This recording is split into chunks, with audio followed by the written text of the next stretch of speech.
Не смее децата, струја нема по селата ја кај што живеам. Како може да учат децата интернет? Како може? Кој струјата ја плаќа дома? Да ве прашам нешто. Вие дали кога треба со некого да се слушнете сега, пишувате писмо па го праќате по пошта или тоа го правите по телефон и по Пошта електронски? ќе пратам, по пошта.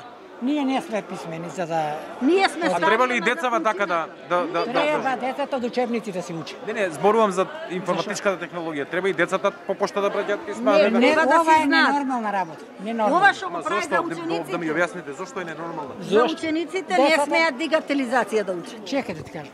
Децава Што е тоа дигитализација, знаете? Па компјутери, лаптопи, едно друго, не смеат. Мислите дека тоа е штетно? Штетно е. Многу е штетно. ми исто мислам, исто. Штетно децата да му плаќаат родителите дома грејење Историјата да и му се лаптопи да му укини. купуваат. Со географија да се соедини, срам да му е. Тука сме воглавно се сложувам со сите барања што беа изнесени од иницијативата, ама пред се сум тука за тоа што ја следам политиката на владачка гарнитура последно време, поготово на министерката Царовска и пред тоа кога беше министерка за социјални работи, имав некој проблем во кој што таа беше одговорна во тој домен, тогаш не заврши добра работа. Едноставно не и верувам за политиките кои кажува, не и верувам за тоа дека сето ова е добронамерно.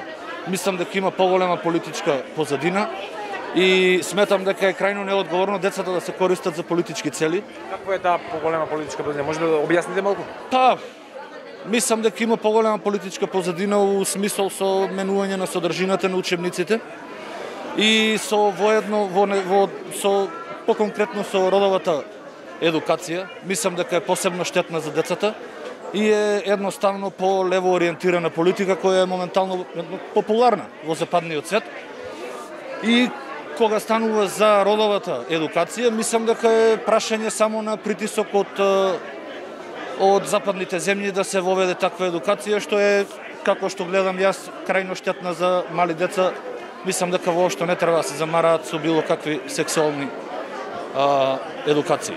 Ке се створи огромен економски јас помеѓу децата во училиштето, кои што тие деца кои што се по социјалните групи со скрипти ќе се осеќаат многу дискриминирано во однос на другите деца кои што ќе имаат дигитални уреди со повисоки цени. Кога што слушам деновиве, секое училиште според реформата е обврзано на оние деца кои што не можат да си дозволат дигитални уреди да им обезбеди. Да, ќе им обезбеди, меѓутоа сепак оние деца кои што ќе бидат со скрипти, ќе бидат дискриминирани во однос на другите деца сепак.